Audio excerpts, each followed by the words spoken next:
It was a tough week, but we certainly deserved it based on the last performance.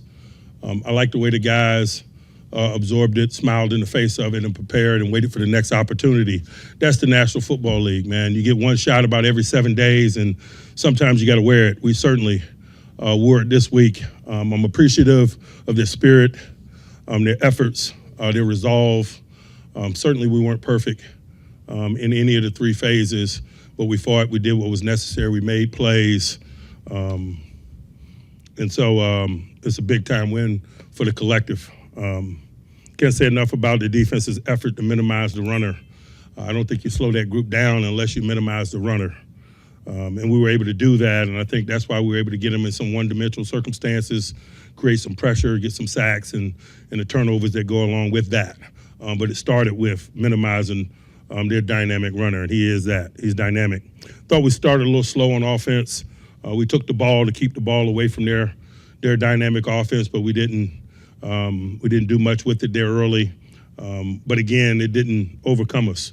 We stayed in the fight. The defense provided some short fields. We caught some momentum because of it. That's team football. Isaac Seumalo's got a peck. Wasn't able to finish. We got some other guys with some bumps and bruises. I think Slade dislocated his finger, was able to go back in. Can't say enough about Kyle Duggar. Just gave him a game ball in there.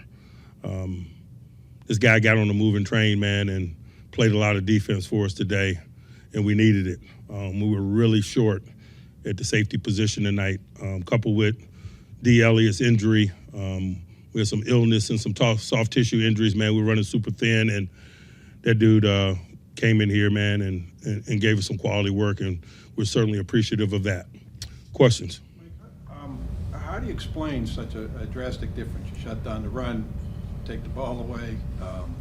You hold up. That's a high-scoring team in the league. It's a fine line between drinking wine and squashing grapes in this business. It's nothing dramatic, It's really not. And that's why we respect it so much. A couple plays here and there, it might have been different last week. We don't give up the 59-yard ball, the 33-yard ball. We don't let them convert on 4th and 1 in the flat, for example, in the third quarter. That's football at this level. It's a limited number of plays or sequences that can really change the trajectory of an outcome. We're still the same group that stunk it up last week. That's football. You call that 4-3 alignment, and what was the thinking behind using that? I'm not going to get into detail there, but we're just trying to utilize the people that we had at our disposal. We were limited in a lot of ways in the secondary, and so the people that have been here, we had to find ways for them to contribute, and so it got us out of this week.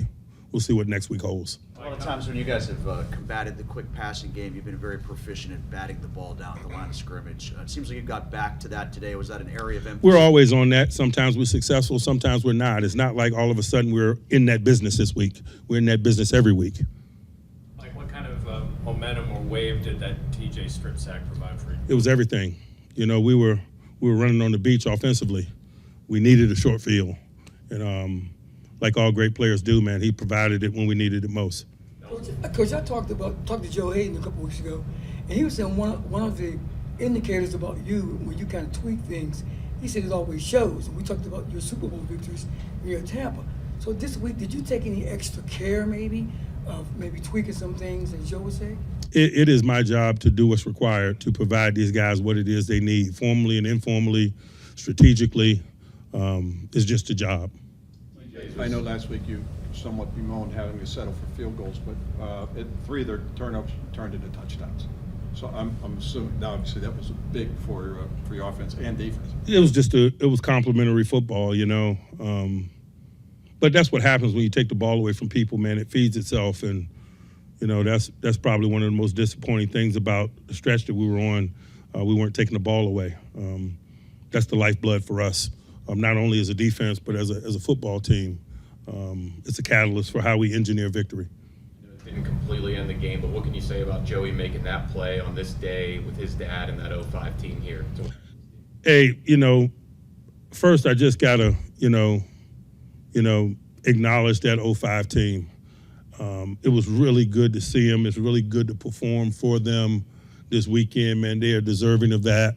I know a lot of those men and work with a lot of those men, man. They're a special group, and I hope that they had a great time fellowshipping and reminiscing and doing the things that come with these type weekends. But certainly that was a significant play by Joey. We had a lot of significant plays, though we did, and a lot of contributions from a lot of people. Would you like better about how you guys handled the tight end this week? I know you spoke about him a lot in your Tuesday press conference. The guys on defense did. What'd you like about that? We just did a nice job of eliminating the intermediate passing game off the play pass. But again, as I mentioned, you don't get a chance to do that unless you're minimizing the run. If they're running the ball successful on you, that intermediate play pass is what comes next. And so we were able to maintain control of the run game, and it minimized some of that intermediate passing game that really features his talents and where they're really trying to get him the ball. I think that was the synopsis of the entire day. Really, anything that we did defensively, it started first and foremost with minimizing Taylor. Coach, can you talk about Jalen Ramsey, the importance of Jalen Ramsey? He didn't move around a lot today. He pretty much stayed at safety.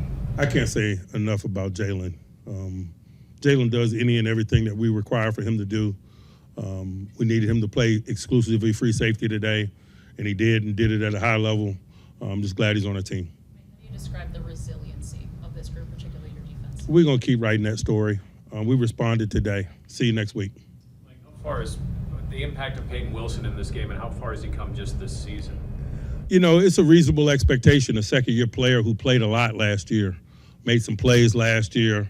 It's a natural progression when you got a good relationship with the game, you work the way that he works, and you have the talent that he has. I don't think anybody is surprised by the impact and the general trajectory of his game. Coach, and your thoughts on just Jack Sawyer making the splash play, his interception? Man, the sun's always shining on Jack Sawyer. He's a 5-star. At what point in the week, Mike, did you know that Duggar was going to have to be in there as much as he was? Probably about Thursday, we knew we had an issue. But again, you know, he's a veteran guy, and that's why you go get a veteran-capable guy like that. It's reminiscent of when we acquired Minka Fitzpatrick, to be quite honest with you. He got to us in a similar time during the week. We were out in the Bay Area, man, and he fit right in instantly. His talent showed. He made plays for us. Felt similarly with the contributions we were able to get from Duggar today. All right, thanks. Thanks, guys.